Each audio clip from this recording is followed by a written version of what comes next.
Hatim, Yep. have you ever been faced by a racist before? Well, that's a difficult question. But yes, when I was in school, they used to call me African. They used to tell me to go back to my country. Uh-huh. And when I visited Africa for the first time, they called me an Arab, and they told me to go back to my country. So basically, where's my country? Man, you have no country. Go to Mars. I think And you got so many stories to tell, Hatim. yeah, I'm sure, but not more than our guest for today's show. So let us hear from them.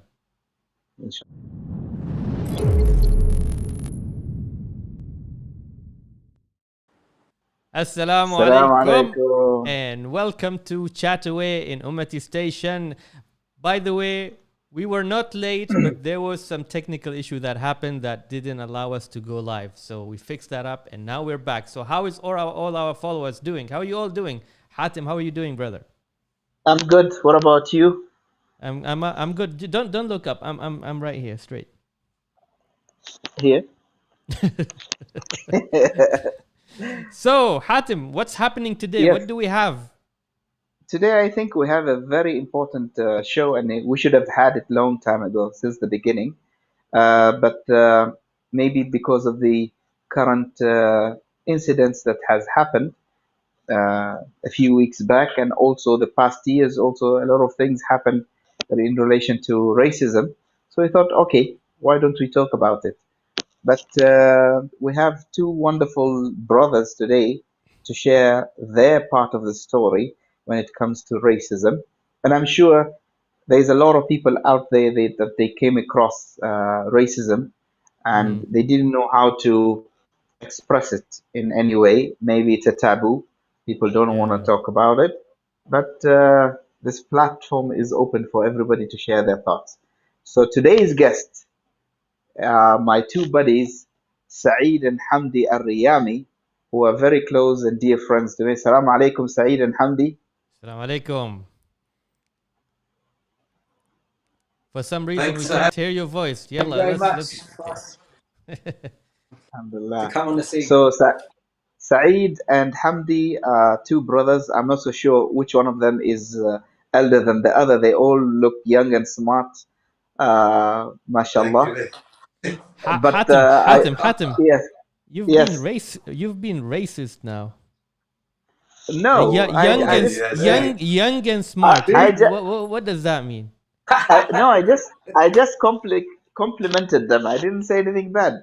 What When you're about the saying something good, what it's not about racist. what about the old people? Yeah. No, Hamdi and thanks for having Saeed, us. Yeah. yeah, we're very happy to have you on the show. Of course, both of you have background in engineering, and I believe you're both retired and enjoying yourselves now. So we are very Yeah. pleased to have you on the show. I'm not so sure if our audience have met you before or know anything, so I would leave the floor to you to start off with where were you born and raised so that they can have an idea why we're talking about racism today. Okay. Well, both of us were born in Portsmouth, UK, back in the Yeah, 60s. Yeah, not to give anything away. Um, our parents had immigrated from a place called East Africa, Zanzibar. mashallah. Mhm. Um, back in 1964, actually, there was a revolution in Zanzibar, but our parents, in particular, left in the 1950s. My mother and father went as students to Portsmouth and UK, and we ended up being born there. And we were lucky to be born there at the time. And we didn't really feel racism in any sense of the word or understood racism really.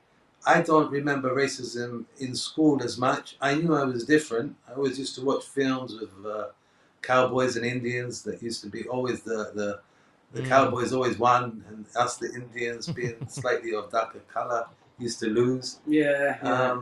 Some shows, but the name calling was not as I feel as it is today. It was a much friendlier place. There were less of us in our particular town. I mean, at that time in the 1960s, there wasn't so many. Where we lived in particular, you know, I remember going to school, there was only 2 of us in there. So by the time but for us, by being coloured, we became very popular because we grew up in a society which was not majority white, and all the friends we made or went to school with were white. So therefore, our names became quite easily known. Yeah, because they're not your standard, you know, British names. So when especially different, your name. Especially your name, Hamdi. What's I think that? it's especially your name. Please. It's unique. What, the Egyptian name? Hamdi, yeah.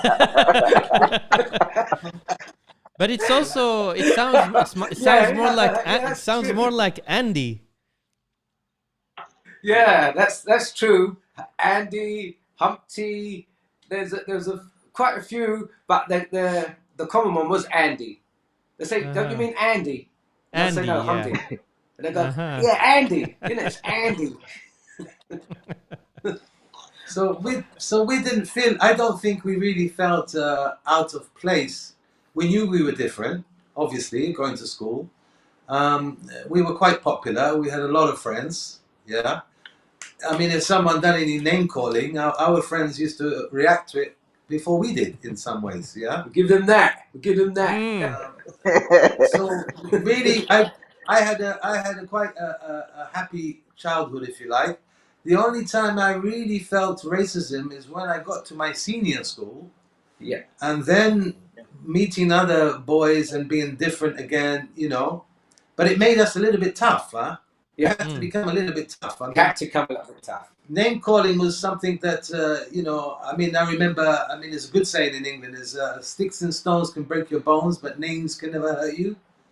So for me, as long as no one touched me or bullied me in the sense of trying to hurt me, it never bothered me. Really. Yeah. I think my friends used to react to it more. So up until about senior school, we didn't feel it. I don't think we really felt it. It was the senior schools. Yeah. Senior schools was the junior, the younger one was less of. But I did, as I said, I did remember my first fight. I was 5 years old. Tell us about it. And that was I just joined school, and they wanted me at the playtime, break time. They wanted me to fight this other coloured boy, because he was the only other coloured boy, this Amble. All right, and because they the locals there in the UK, they hadn't seen a fight between 2 coloured people fighting, or 2 dark people fighting. And this guy, I think he was a Santalino. Hamdi. Yeah, I think he's Santalino. Hamdi. Yeah. So they were all standing in a circle and betting money on both of you. Well, it wouldn't surprise me. We were there, those days, pennies. But and then we had fun. But in the actual having the fight, he was one of my first friends at that school, because I managed to change the actual, make it look like we're fighting, but we wasn't. So I said to him, pretend to hit me so that, it looks like you're hitting me much harder, but you're not. That was the best way. That was the best way to get out of that. But that was my first introduction to the social environment, you could say, in schooling. But Hamdi and Saeed, you two as kids, didn't you notice or realize that you're different than other kids? That's what I'm saying. Didn't this appear? You realize it, but like Did I you said, ask your parents? Did you ask your parents? Why are we different than everyone else? No, I don't remember that. I that's what I'm saying. We grew up. You have to remember, we grew up in England, right? And when you were a young kid, I mean, I'm talking about when you think about it. When you're a young kid going into infant school and junior school, we never felt anything. My mum was quite strong. My dad was around us. Yeah, we didn't feel, you know, and we had a small community of family and uncles and aunties.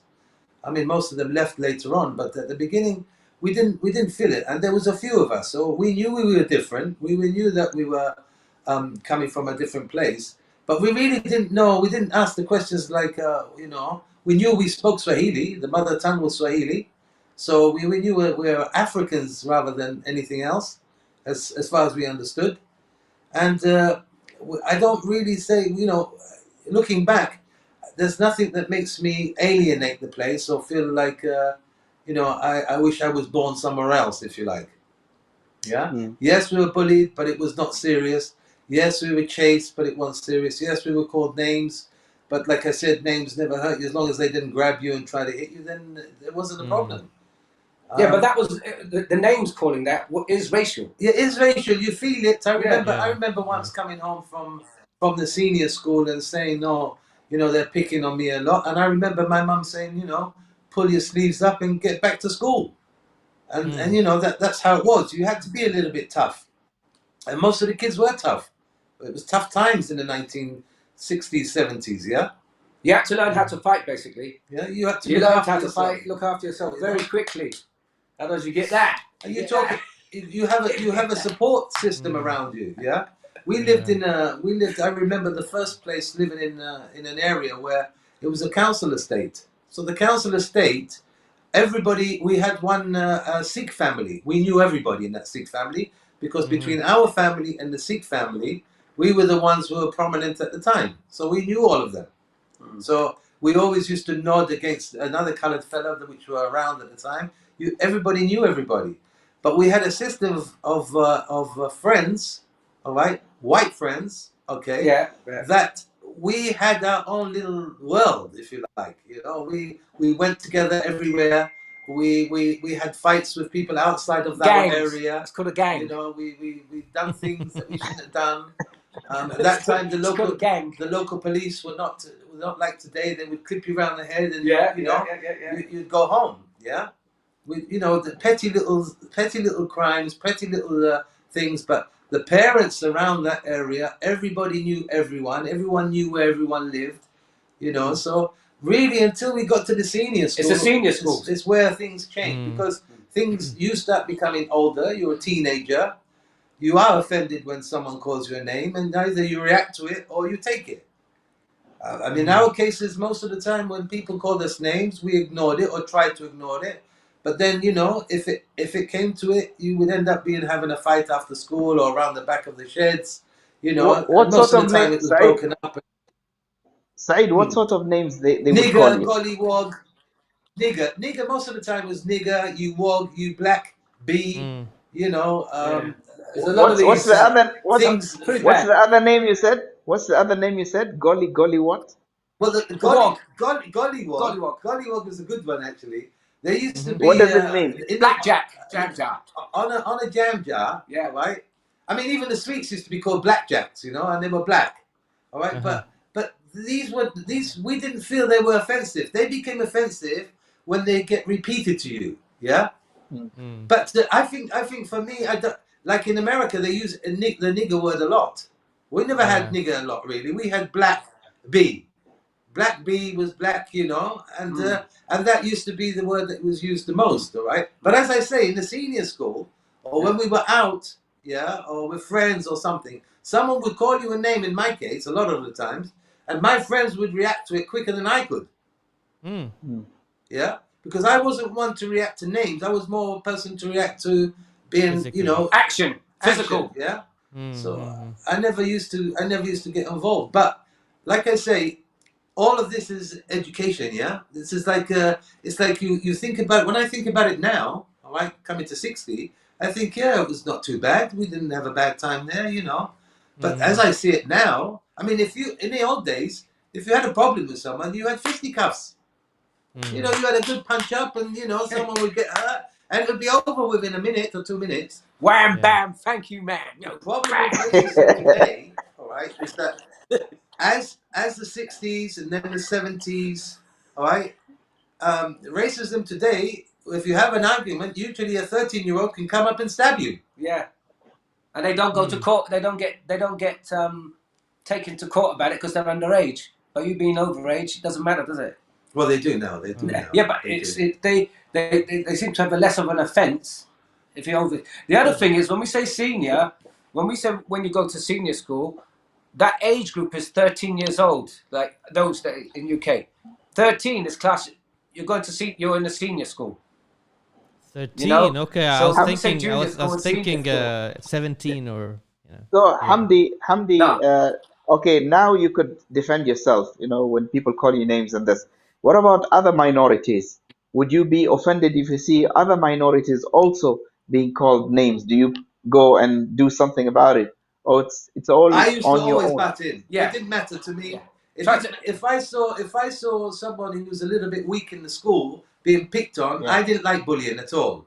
I think maybe because I got bullied really early on, so I understood it very quickly by the time I left the infant school or the junior school. Yeah. So by the time I got to the senior school, if I used to see someone picking on someone because he was fat or he didn't fit in or he was a bit of a geek or whatever, I used to always used to butt in and be always on that. And I think most people were like that in the schools that I went to at the time. You know, Yeah, that's the same for me. It was if they were, it could be Chinese. It doesn't matter what nationality, but it's the tone of your skin that count. You know, because that's the main thing is it was towards if you was your skin color. That's for me. Okay, how about you just how about protect? the You seem other to have way? kind of a bond. How about the other way around? Have you ever bullied anyone at that age? No, Hamdi, yes, a lot. No, not really. Hamdi, be honest, not man. really. Be Because honest.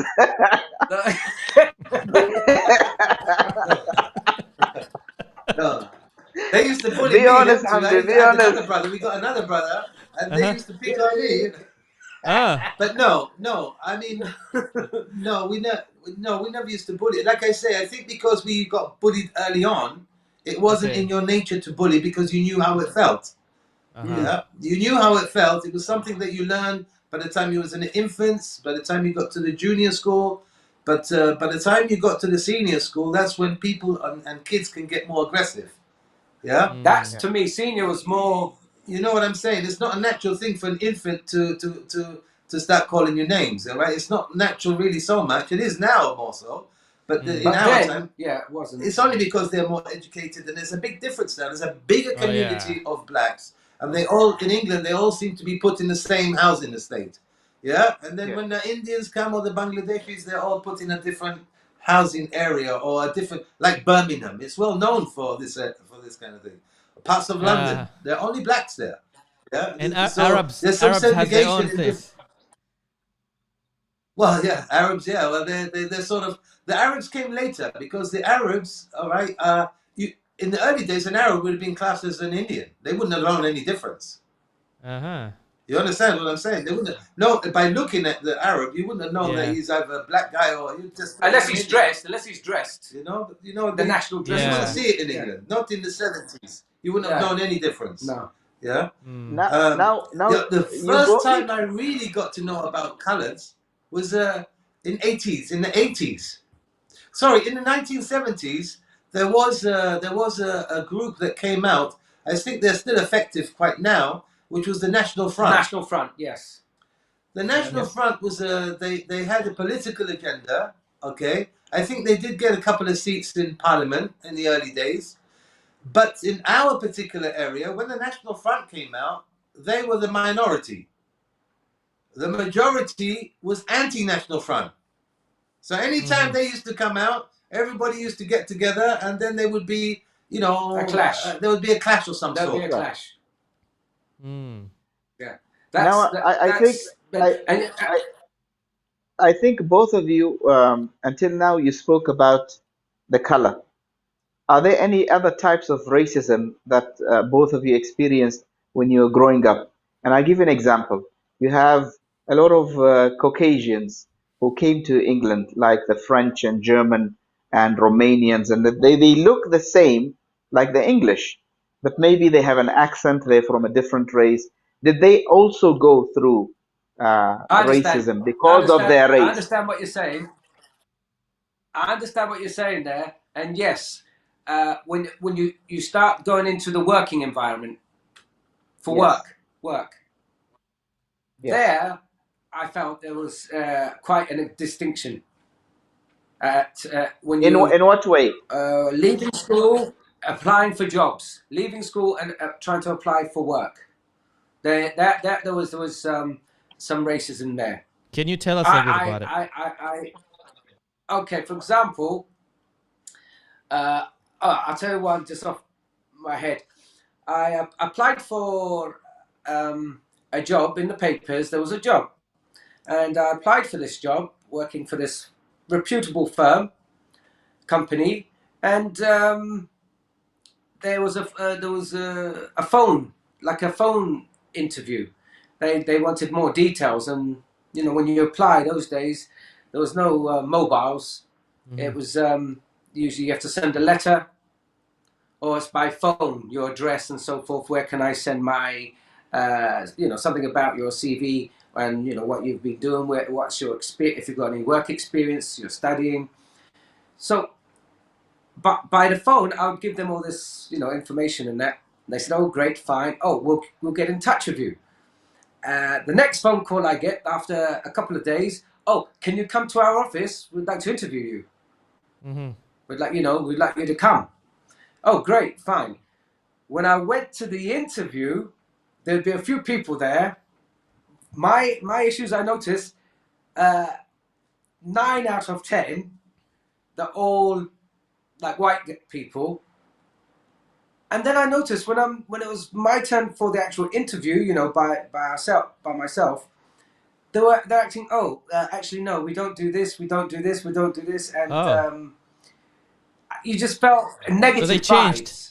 They changed. You wouldn't get I wouldn't get the job. At first I'd say, "Oh no, there'd be a couple of more people, not just me by myself. There'd be a few more people waiting for the interview." Okay, I'd say about 3 or 4 around there, but they're all white. I'm the 5th one, and I'd never get the job, even if I had more experience, more. And then when I found out by the secretary is really the one who told me. He said, she phoned me later and said, "Listen, you're not going to get the job, okay?" And this was an Indian lady who she goes, "I'm a temporary secretary here only because they couldn't find anyone, and I came in as an emergency just as a secretary for this company." Strange. Because the lady is on leave because she's pregnant. She's having a baby. She's just had a baby. Okay, so she's a replacement. So they're out for 3 months, or whatever. Yeah. So, and they said, "You're not going to get it." That's why when they were interviewing you, she goes, "I could see," because she was taking notes in the interview. The second, she was taking down the notes of, the talk as proof, I suppose, of the interviews. But she told me and phoned me, she says, because of your colour, they won't accept no one. But they will try and be nice to you. And all that. I said, "No, I felt it." Now that's a real life, that's a fact. Okay? That is true. You do get an instinct for if you're liked and not liked. You seem to know. Some people, although they want not to necessarily call you a name, but they will be offish with you. And because you're growing up with it, by the time you leave school, you have an instinct for who likes you and who don't like you. And you tend to avoid them. Yeah? Yeah. Does it still exist? I mean, how long did it go, this racism thing? I'll tell you what, I'll give you an example. The next time I really felt someone explaining something to me, I don't know, maybe because I was older, but I reckon, I can't remember, I think it was around 1981, like this. There came a time when it was free Nelson Mandela. Oh yeah. There was a Live Aid, show in UK, all right, that sort of highlighted it. I mean, we didn't really know these things. We knew some things, but we didn't really know what was going on in South Africa until I went one day to a course in a place called New Haven, back in 1980, I think it was 80 or 81. And the guy that I got teamed up with to do some of these, some of the works there, was a white South African guy, and he was married to a coloured Indian lady. Okay. So we had finished work, and because it was a 5-day course, we went to the pub after the job, and then we had a conversation. And he was telling me, you know, where are you from? And I said, I told him where I was from, you know, which area, and started having a conversation. And I think on the second day, he told me that, yeah, I come from South Africa. And I said, oh, okay. Free Nelson Mandela was around that. I said, oh, Nelson Mandela, I knew about that. What is it like? And he explained it to me. When he explained it to me, I was getting fumed, because he said to me, oh, yeah, we have 3 categories there. And I'm married to a coloured girl and blacks. So I said, what? You have 3 different kind of... he said, yeah. Segregation. We have white, we have coloured, Segregation. and we have black. Yeah. He said, so when I want to go to a hotel, he said, for example, when we go to different parts of South Africa, and I want to go in a hotel, I can't, because they won't accept coloureds or blacks. Okay. He said, or sometimes when we go to... I said, but for me, coming from England, that was like a real blow, because if you're talking about racism, for me, that was a political racism. That was an institute racism. That was racism every day. Illegal. That's, you know, That's the red line. The red line. Illegalized, it's more racism. legalized racism. Well, think about it. We're coming from UK. We've just discussed how we feel about And what we being coloured experience. and all the rest of it. Our experiences compared to being coloured, black, or you're segregated literally by the colour of your skin. You've got 3 different things going on there. You know, so for me, that kind of racism it made me angry. I do remember getting angry and saying, "Oh, you can't have this." And then Live Aid came, and then Nelson Mandela got freed. And every time something that comes, like for example the National Front, The National Front was something. Yeah. that's something that brings it to the forefront. It brings everybody's talking about it. Everyone's doing. Someone has a question about the National Nelson Front. Mandela. If you can explain, he's asking, is the National Front in the UK considered as far-right group that is anti-immigration? Migration. It's an extreme right, far Extreme right, right. extreme far right. Yeah. Okay. Yeah. And it's a party where they believe if you're not there's a saying, I don't want to say all a saying, but the rhyme goes, if you're white, you're all right. If you're black, something back. Join the National Front. I'll never forget that song. That was used to be chanted in the bus and everywhere. But I don't want to say that as well. That rhyme. If you're white, you're all right. If you're black, back. Join the National Front. That's it. You could have beat it out. If it wasn't live, you could have beat it out. That But was, they're really weak, huh? Yeah. I mean, this is not something where you can say it's on a big scale. Yeah. Yes, they have a following. Yes, they get a lot of publicity time, but they're weak, very, very weak group as far as UK. kill him. Yeah, but I have to shouldn't be mention there. this. I have to mention this, that as we are talking about racism, it's not a monopoly in the European countries only, or the African countries. No. Even in the Oh, yeah. even in the Middle East, there's a lot of racism, and even in the Indian subcontinent, they have the caste system. Oh, yeah. So, like in the Middle East, you have Yes. the tribalism. Mm. So it differs from one place Which to we've the other. experienced. Yeah. The severity, how severe it is. Yeah, the In some severity of states, it. Yeah. like in South Africa, it used to be legal to segregate. You know, the roads for the black and the white, and the hotels and the shops and everything else. You have, like in the United States recently, what happened? Black Lives Matter. Mm. Yeah, this is something that has been Yes. going Yeah, on yeah, for yeah. a very long time. You have the caste system in the Indian subcontinent, and even in Arabia, the Prophet peace be upon him worked so hard to remove this distinction between people. where Yeah. he said in one of the prophetic tradition, there is no difference But it, between an Arab and a non-Arab, and a white and a black, except through piety. But in today's modern day, you see people going back to the old ignorant state of being racist towards other because of Well, nationality, because do of you know what I color. feel it is? Yes, I think there's a change. There's been a change shift in the last 10, 15 years. The change shift is that we have mobile phones. People yeah. are more yes, aware of it. I mean, you think that Black Lives Matter and the riots that recently happened in America would have happened if it wasn't filmed? Yeah. that's, I mean, can that's you imagine if we had this technology now in the time of South Oh Africa? yeah. Oh You yeah. think the world would have they would have reacted That would have differently, been right? So, but exactly. what I will say is that if you look at what did happen in the 80s, South Africa is still suffering from it today. And recently, it showed itself. Yeah? You got a road, you got 82% of people living on this side of the road are Indians and white people. And on the other side of the road, you've got 90% of the people who are black. And the other percentage are Indians. Okay? There's a clear cut thing that's happened in the 80s that is carrying on into the 20s. There's a clear distinction, basically. There's a clear distinction in it. You get my point. They've put you behind in such a way that when you're trying to come forward, that you're already starting on the back leg.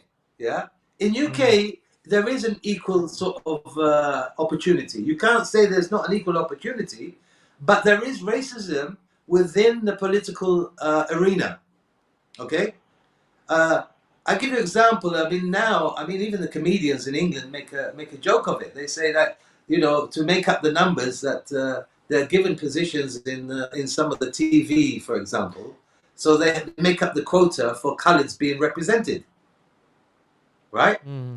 So a good example. We'll look at the news. If you look at the news in UK, all right, you'll notice there's more and more. You'll find that more and more coloured people or orientated, coloured people in the news. Yeah, you see them in the news. You see them in the news, but behind the news, there's not many of them. They're put forward as like a kind of token gesture. This is what we're doing. We're trying to. A report recently came out in UK saying that there's no black systematic system in UK. Something of that came out recently. Yeah, but I agree with what Hatim was saying. I mean, I think it is ignorance. I think it is worldwide. All right. When you say racism, it's very simple to say racism, but racism on a political level, racism on a school level, an individual level at school, racism as an individual dealing with it, yeah, or racism, if you like, these wars that are going on, one country against another, even in the Middle East, yeah. Yeah. I mean, there's so many kinds of racism nowadays. Racism is not just black and white anymore. Yeah. Yeah. Saeed, I understand when sometimes the racism is because of the state. Maybe you don't have you can't do anything about it. The state is like that. The policies that No, they make no. I that, disagree. but You can do when something about it. The point is, that's the point I was let trying me to make to you. wait let me Nowadays, fin let me finish. let Yeah. me finish, Saeed, let me finish. But sometimes, Okay. or the majority of the time, the problem is also with individuals. When racism is per the individual, they can change. But you see a lot of racism with individuals, even more than the states themselves. So we are trying, if we can't change the bigger picture, or it's very difficult, or it will take a long process, we're talking about changing individuals, their mindset, the way they treat others. We can make it. And the reason why I'm mentioning this is the incident that happened in the UK now because of football. The three Oh football yeah. players that were colored, that Saka, the Sancho, amount, and the what's his amount, name? the Another amount guy. yeah, the amount of racism that was against these three players was not from the state. It was from people like me and you, individuals, normal people. Mm. They expressed what is in their Yeah. heart. And this is what we're talking about. People Well, need to change their mindset Okay. towards Can I others. say? I would say something. We watched the football game. Me and Hamdi here. Okay. We Yeah, watched the football game, and when the penalties were taken, and we lost, I stood up and said, "You watch what the papers say tomorrow." I didn't Mm. say, look what happens with the people and all that. I said, have a look at what the papers say, because that's more important to me than a group of people going to spray on a mural and get upset about something. Yeah. Yeah, yeah, everybody was upset because they lost the football match. Yeah. Yeah. A majority of them didn't go around, slagging all the black people. The majority of them, actually, when you watch the news, the majority of them said that was just stupid. They shouldn't be doing that. So they Yeah. were yeah, against you got this you got the idea people of. who was talking against it, but go on. Yeah, no, no, I'm saying that they were No, against those people who were racist to the players. yeah, that's right. So there was racism there, and you had people talking against it. But as Hatim said, it was already there and expected. Believe you Mm. me, if it was them three, okay, Rashford, Saka, and Sancho, if we were the only three to score the goals, not Mm-hmm. miss the yeah, goals, you wouldn't hear a word. Oh yeah. You got my point? You wouldn't Mm. hear a word of Mm-hmm. oh, they're black. That's why they scored. You won't hear Yeah, anything yeah, like yeah. that. Mm-hmm. You'll just think England. That's for England. So now it's But England, the yeah. other way around, when they missed, you had Mm. the white British turning round because they're this, they're that. You still had people talking against them.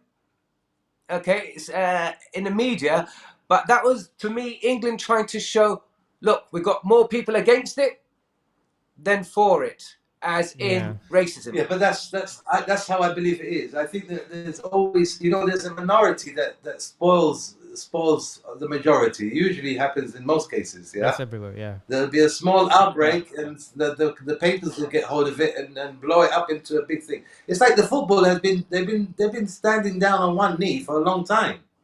All Yeah. right. Showing Okay, I their. remember when I played football. If you want to talk about playing football, I used to get called names all the time on the football pitch. And when you scored, you got called a name. You know what I mean? Especially from the opposite. But nowadays they're throwing banana skins on the Mm. pitch. Yeah, remember Italians? You get my point? Every coloured person yeah, touch a ball, the gimmick a monkey, meaning he's a monkey, a Oh. black So, monkey. you That's know, bad. this then becomes like international. Everyone sees it. Everyone reacts to it. Everyone gets angry about it. Yeah. So, but the majority is not usually anywhere you go. It's not the majority. It's a minority, and then the whole place get pasted. It's like recently in Australia. Australia had a problem recently, didn't they? yes. Was it recently? I think it was quite recent that they had some sort of problem where there was two guys on a train or something, and they all rushed to the area, and there was a lot of fight. I think it's called Candom, where there was a lot of fighting and a lot of people venting. You know, a lot of people will say, "Oh, because we don't get the jobs we used to," or I think it's just more prevalent now because we see it more on the screens. Mm-hmm. And just one I thing I'd like to point out, this is very recently, actually just a couple of days. I don't know if you've looked at the media lately, but do you know the Olympics? The yes, Yeah. Olympics, okay, this BLM, Black Lives Matter movement, and bending the knee, the Olympics, okay, said no, we're not going to have it. We're not going. You're not going to bend the knee for it. Okay, do you know why? Because this is where I feel there's going to be a distraction. Because the LGBT, the gay, Mm. lesbian, blah blah blah, they said, Mm. right, if we can't show our flag and we get representative, why should Black Lives Matters? These are two different issues. Oh yeah, yeah. Racism is one issue, and gays and lesbians is a total another issue. But they're trying to mix it in to get the public to sway from racism. And That's if what you're I feel. against the LGBT, that means you're a racist. There you go. Yeah, there you go. How can you put the What? LGBT as a racist thing? This is where they try to blur the lines, and it's too distinctive. One is one side, and LGBT is another thing. A totally different issue, nothing to do with racism. So people should be aware when they start seeing, yes, now let's have the gay rights, the lesbian rights, and all this. It's a totally different issue. I think the lesbian and this gay marriage and all the rest of it was brought up by governments looking at the population, all right, getting too big, and it was another way of introducing something where they could reduce the population by Control it. accepting gay rights. I mean, you have to look at the bigger picture for a lot of things, yeah. I mean, if you wear blinkers, sometimes you don't see the big picture. But everybody knows. What do you want? 11 billion?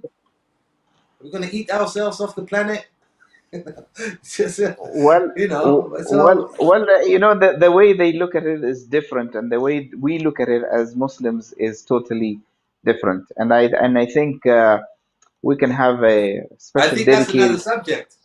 Yeah, I really that's feel a that's total another different Yeah. subject thing. because Yeah. Oh yeah. that's a But huge one to there. bring you back to the main topic, which is racism, I want to talk a little bit about religious racism. Now it's beyond the color, beyond the race. It's about your faith, what faith you come Yeah. from. That makes a big difference. And mentioning this is the incident that happened in New Zealand, the shooting of 51 people in the mosque, and Right. the burning of the Rohingya Muslims in Burma, Yeah. yeah, and also the concentration camps in Asia or China because of people being Muslims, and the ban of the hijab, the ban of the minarets, and the mockery of the Prophet ﷺ. So all of these things are starting to rise on the surface because of faith. Although, if you see in reality, the majority of the European countries are secular. They don't care about religion. They don't care about Christianity or anything, or Judaism or anything else. But they have a problem with Muslims. Why do you think they have a problem? Why do they have a problem? I think after 9/11, I think 9/11 made a big change. Yeah. Because, you know, one thing, I'll give you an example. Let's look at it this way. What recently happened Yes, between Israel and Palestine, right? That was the first yes, time that you saw the Muslims, all right, and everybody else, all right, say that this is a subject that needs to be aired, okay? It went viral everywhere. Okay, that went viral. That what happened in Israel with the Palestinians. Okay, and we all understand it. And this has been going on for years. Okay, when we get to the other subject, what we was just talking about now, it's a bit different. In the sense is that how did I want to explain it? It's just different. It's how you know the Palestine thing was a big thing. I mean the same in New Zealand. You know these they're like they're like incidents that make things bigger. The example, Palestinian was a big thing because we all, the whole Middle East and others and other countries, The world is aware. they They're got aware. aware of it. They're Right? aware. yes, It was the same as that yes, when the Black Lives Matter, they put the knee down on the guy. 9/11 was a big turning point. All right, we had no say in that. Something happened. Okay, America went against us. The UK went against all the Muslims, and then eventually, what you saw was Iraq, Libya, Syria. All right, and then when you look at the big picture, you think, well, what's going on here? Why are they doing that? Yeah, you could argue as well what's going on in Yemen. Yeah, but you're thinking to yourself, weapons of mass destruction. There isn't any. They didn't find any. Okay, you go to Syria. Okay, the guy has been there for years. You try to take him out. Everybody takes sides, and then what? There's what? I don't know how many. 600,000 Syrians displaced, and I don't know. The place is looks like a bomb site. A few million gone to Turkey. There's nothing left of the place. yeah. Yeah? Libya. Okay, let's go to Libya. What was all that about? I mean, what I'm trying to say is that sometimes if you want to bring all these things, whether it's religions, Well, religions have been going on since the 1400s. Earlier than that. Yeah. I The think Crusades. The Crusades. The you know, Crusades. That is a form of racism. The Crusades. yeah, Saeed and Muhammad, That's going back and even sorry, earlier. Saeed and Hamdi, we might have these racism as a state. You know, this one state invading the other or being animosity to particular religious group. But the most dangerous one is the racism between ourselves, like the war between the Sunnis and the Shia, or the different Yeah. tribes and madhabs of Muslims. You know, like when there was a problem between Algeria and Egypt because of football. These are brothers. They share the same language, they say that the same culture, the same religion, but they fight for petty things. And it's our duty, I think, in our generation to change the mindsets of the Muslims that we should love one another. What we're doing Oh is yeah. we are encouraging others to be racist on us because we are not, just ourselves. We don't practice the love. We preach love to one another, but we don't love one Yeah. another, actually, in reality. Yes, Hamdi. Just one thing, Hatim. Having saying what you said, for example, on the religious aspect, Shia and Sunnis, so what could be Ibadis as well. You know, I know we're small, but Yeah. it could be there as well. I wouldn't say that is racist. That's a religious maybe issue than a racist issue. I can't say that's a fault. I'd say prejudice, but that's not racist because it's not about your color there. You got my I point on would the like religious I aspect. would It's not disagree. about color. I would disagree with you that it's not racist. It is racism because basically, when you talk to a lot of these guys, they even don't know what's the difference. If you ask them, how many books did you read from the other side? What do you disagree with them? They just heard from someone, from their sheikh, from their tribal leader, from their community. They don't even know what's the difference. I mean, They don't know I even think what happened at the time when the Prophet peace be upon him died, and how did the Ummah split into Shia and Sunnah. A lot of Muslims don't know because they don't read, but still they are racist to one another. Can I just say? Can I just? You see, we're not practicing. I agree with what you're saying. We're not practicing that. But I don't think that's. Look, if you read the books, you will understand that eventually, all right, this ummah will come back together again. Okay. Inshallah. So that's in the books, right? So it's going to come back together again. When we're talking about racism, and when we're talking about what's it now, minority groups in an area, and because for example, what's happened in India? You have a population in India of 1.3 billion.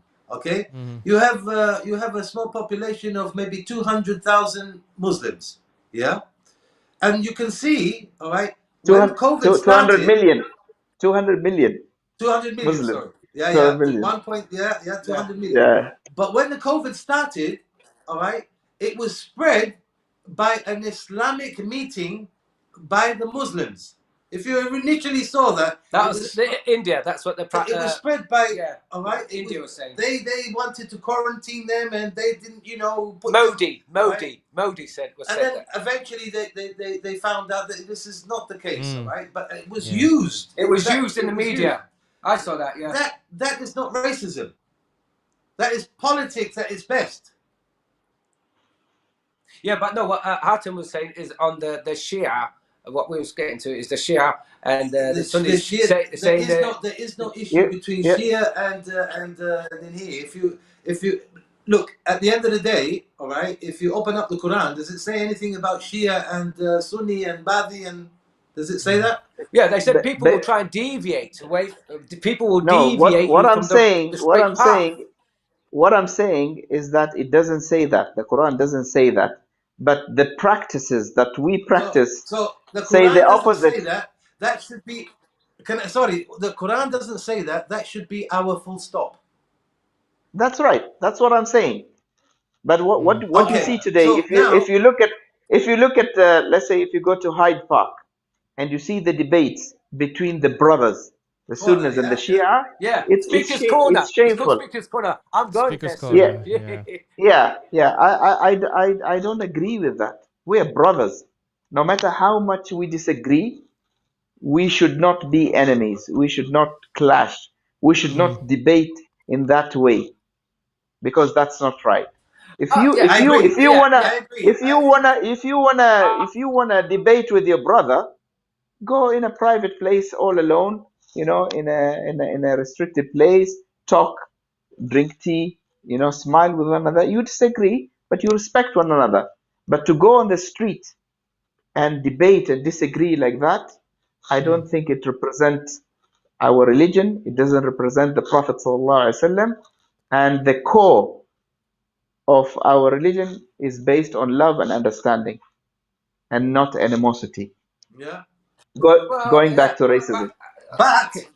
but but again, all right, it's good to be open, all right. And if you Yeah. look at that there, you see that at least they can have a debate between white and black about a subject which is very passionate, religion, all right. Mm. Yeah. But yet, when it comes to racism, they can have a quick punch up for simple reason. You called me. What did you call me? Yeah, You'll get my point. it's true. That's why I said to you that that's a different subject, and maybe we should have a discussion So one day I on that. think I But think racism, in short, if we talk about racism, the definition of racism is mainly that I'm telling you that I'm better than you, and I think even yeah, in the Quran it's yeah. mentioned that the first one who said that was Iblis. And he said when all the angels prostrated, and he said, no, I'm not going to prostrate because I'm better than Bani Adam.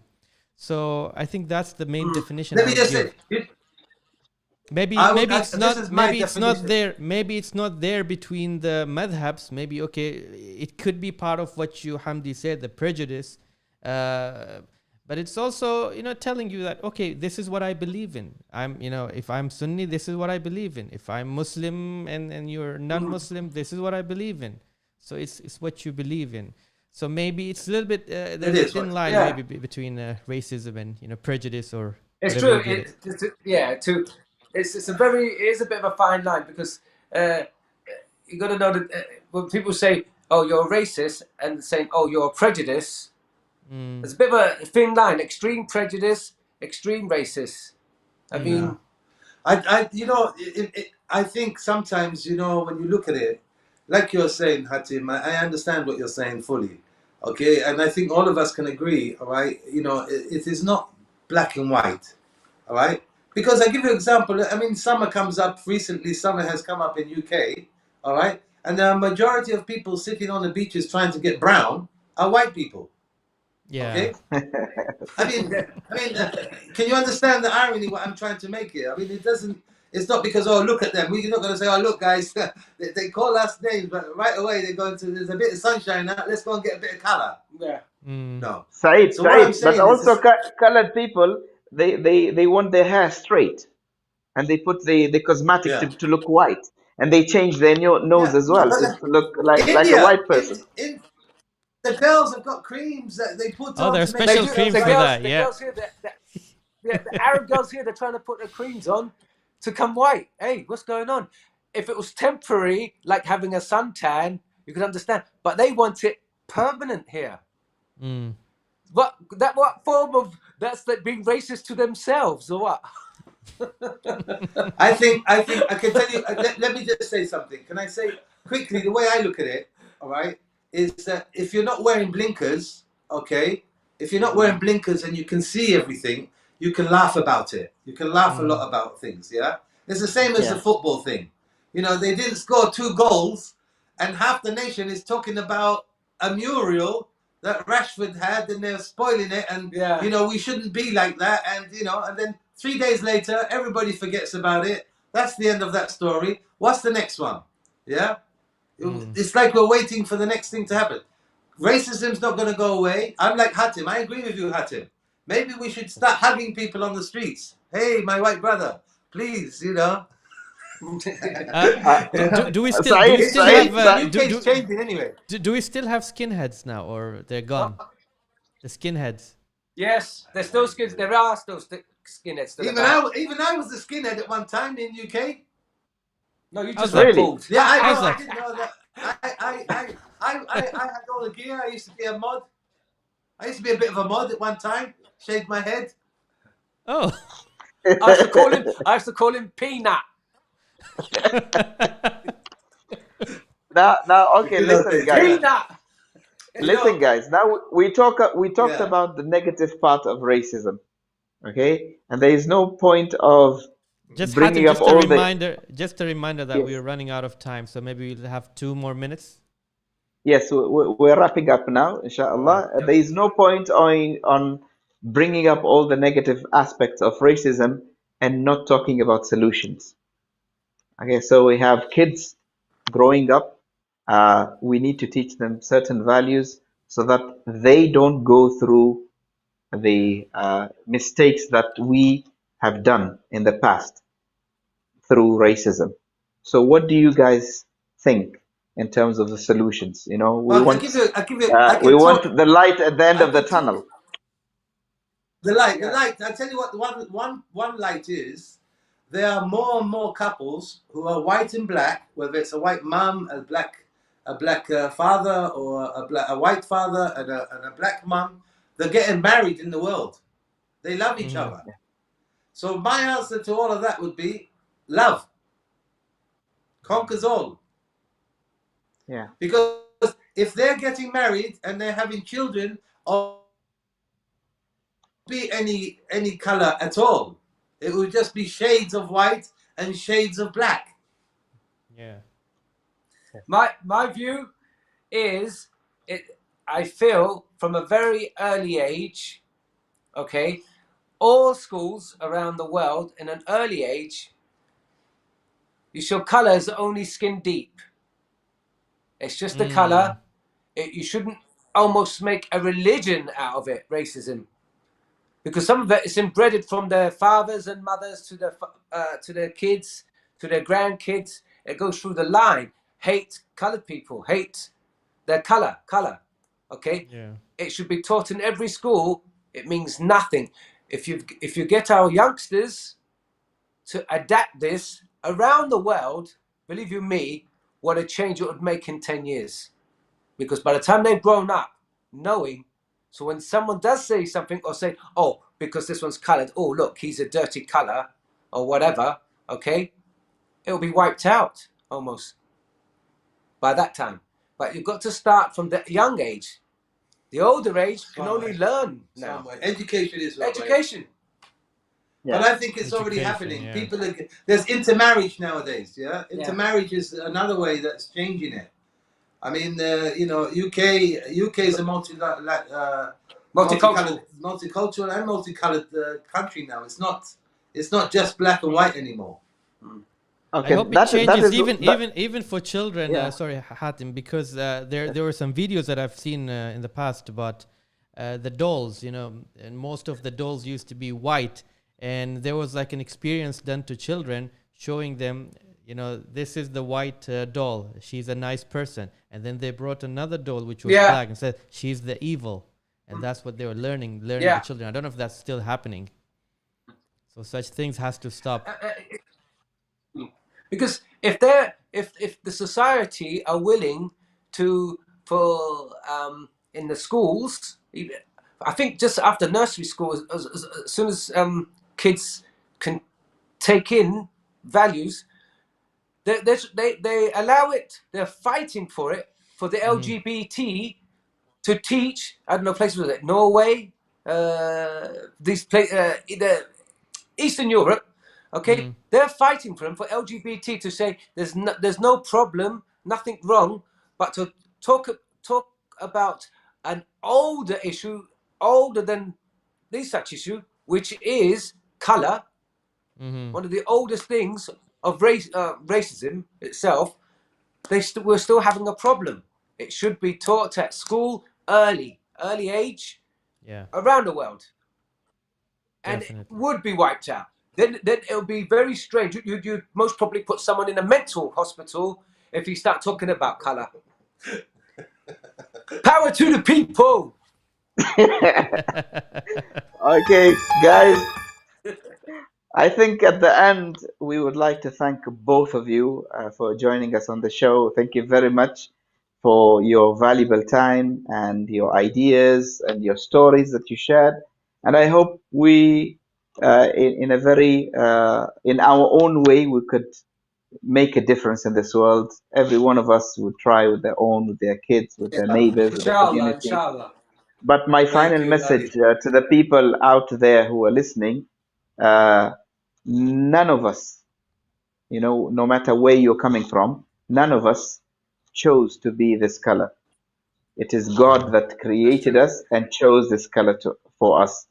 And nobody chooses his race, nobody chooses his parents. The only thing you choose is your belief. So even Yes. when it comes to belief, people should respect one another and be tolerant and coexist with one another. That's the only way to live together in this shared planet and be safe and Yeah. wait for the day of judgment. Thank you very much, Saeed and Hamdi Al Riyami. And it was a pleasure to have you on the show. Thanks to Alhamdulillah. both of you. Hatim, Thanks. Ali, Thank very you. nice. It's our pleasure to come on the show The with you. pleasure is Yeah. Inshallah, ours. we'll do it another time. And may the force be with you. Thank you. Thank you. Thank you, Hamdi. Thank you, Thank you. Saeed. Thanks to Take both care. of you. Shukran. Thank Take you, care, Hamdi. man. Thank Take you, care. Ali. Thank you. Take care. Assalamu Bye bye. alaikum. Bye bye. Bye bye. MashaAllah. So that was an experience has been shared. And Yeah, Alhamdulillah. alhamdulillah, I hope this is more like a wake up alarm, wake up call for people to understand, because racism, I think we have it everywhere, even in the place where we live, and it doesn't stop. It doesn't stop. You're in the position, you're saying you're a senior. The moment you think you're a senior and looking, down to others, that is racism. So I think it's a big definition, and maybe covering it in this tiny show is not going to be enough, and it might not even make a change. I think also, Ali, racism is a disease. Once you admit that you have this disease and you get cure, you're going to get rid of it. But if you are ignorant and arrogant and you don't admit that you have a disease of racism, then it will always be there. And you'll Uh, always undermine people. Very true, and you might actually reach to a position where you don't even feel it. You might be Yeah. racist to others, but you don't feel it, and that, I think, is a bigger disease. If you're not aware of it, that's a bigger Yeah. disease. So it was a Anyway, it very was fruitful. nice. Yeah. So Thank you very much, Ali, for organizing this. like And and the floor is share. yours. Hatim, continue. Like and share. Then what? Subscribe. And subscribe. And hit that indication button so you get the Oh, I notifications forgot from that. Ummati Yeah. Station. They have to hit that, man. They have to hit that. And thanks to all our viewers, by the way, who has been there, mashallah, for a long time watching us. And I hope please spread this message, not just by watching, but if you can share anything that you have learned from here. I think the world has need to understand that racism exists and it has to vanish one day, inshallah. So until then, assalamu Assalamu alaikum. alaikum. Take care.